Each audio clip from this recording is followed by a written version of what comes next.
Hi everyone, good to see you again all. I hope you all will be fine. Please check Iraq latest news updates. The head of the Financial Committee in the Iraqi Parliament, Attwan Al-Attwani, revealed on Sunday details regarding the hosting of governors of governorates not organized in region in the Parliament building. He emphasized the significant delay in funding ongoing projects, considering it a major concern. Al-Attwani stated, the Parliamentary Finance Committee will host the Ministers of Planning and Finance on Monday to seek clarification on numerous questions and inquiries raised by the governorates and committee members. He added, there has been a noticeable delay in commencing the financing of many ongoing projects, which is a mistake and unacceptable. He also pointed out that, the Prime Minister and the government program emphasize the continuity of ongoing projects in a natural course and expediting the delivery of services to citizens. According to a statement received by Shafaq news agency, the head of the Parliamentary Finance Committee, during the meeting with the governors in the committee, highlighted a clear deficiency in releasing financial allocations for the governorates and ministries. He stressed that, the current government has raised the banner of a national service government, and therefore the committee does not allow the persistence of the problem of delayed financial allocations. For the first time in its history, Iraq adopted a 3-year financial budget in a single law, which was passed by Parliament in June last year. The government defended this step, aiming to lay out plans for important projects in the country and to address the recurring problem of delayed budget approvals, which often lasted several months each year. According to the budget law, the budget for the current year and the following 2 years is $153 billion, with an expected deficit of $48 billion.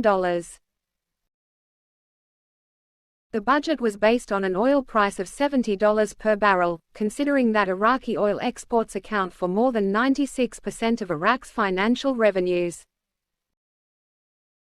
Despite several months passing since its approval, the allocations of the 3-year budget have not been implemented on the ground to date. This has led to speculations and inquiries about the reasons behind the delay in implementing its provisions.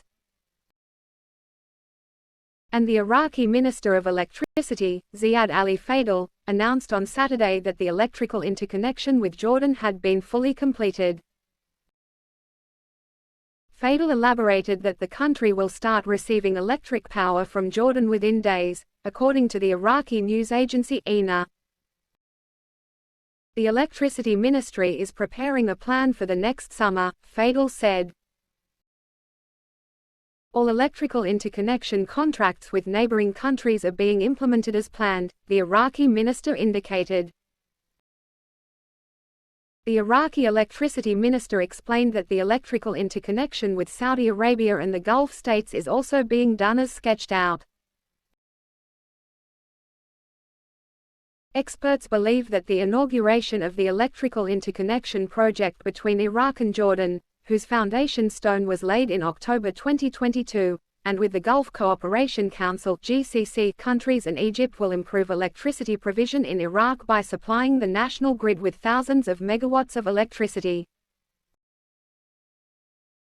According to experts, addressing the electricity crisis would have a positive impact on various productive, service and development sectors in Iraq, enhance political and social stability, and attract investments. And the Iraqi and Turkish ministers of transport discussed on Saturday steps to carry out the Development Road project, which includes roads and railways extending from southern Iraq to Turkey and its ports. The Iraqi Minister of Transport, Razak Mahibas al-Sadawi, met in Baghdad with the Turkish Minister of Transport and Infrastructure, Abdulkadir Uraloglu, to discuss the Development Road project in the presence of senior officials from both countries, according to a statement issued by the Iraqi Transport Ministry. Al-Sadawi indicated that the meeting addressed the technical, legal, financial and operational aspects of the project. The Iraqi transport minister added that joint committees have been formed between Baghdad and Ankara to discuss different aspects of the project. The development road is the name given by the Iraqi government to what was known as the Dry Canal that connects the Al-Fawr Grand Port in southern Iraq with the Turkish territories through railway networks and roads. It will extend for 1,200 kilometers from Al-Fawr port town in southern Iraq to Faish Kabir town in the northern Iraqi governorate of Duhok. The development road includes a railway where electric trains will pass through 10 Iraqi governorates. In a joint press conference held in March with the Turkish president, the Iraqi Prime Minister, Mohammed Shia al-Sudani, stated that the development road represents a global corridor to transport goods and energy.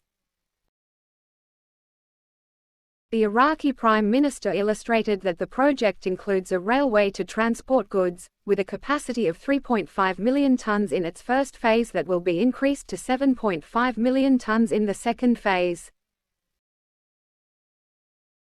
Al-Sudani elaborated that the project will also include a highway for land transport and pipelines to transport energy, in addition to the Al-Fawr Grand Port and the industrial city expected to be one of the largest in the Middle East. The Iraqi premier added that the project will generate many job opportunities for Iraq and the countries of the region, as well as opportunities for industries and businessmen, and it will be a center attracting global trade. And Prime Minister Mohammed Shia al-Sudani stressed today, Sunday, the necessity of completing expansion and maintenance projects for Iraqi oil ports.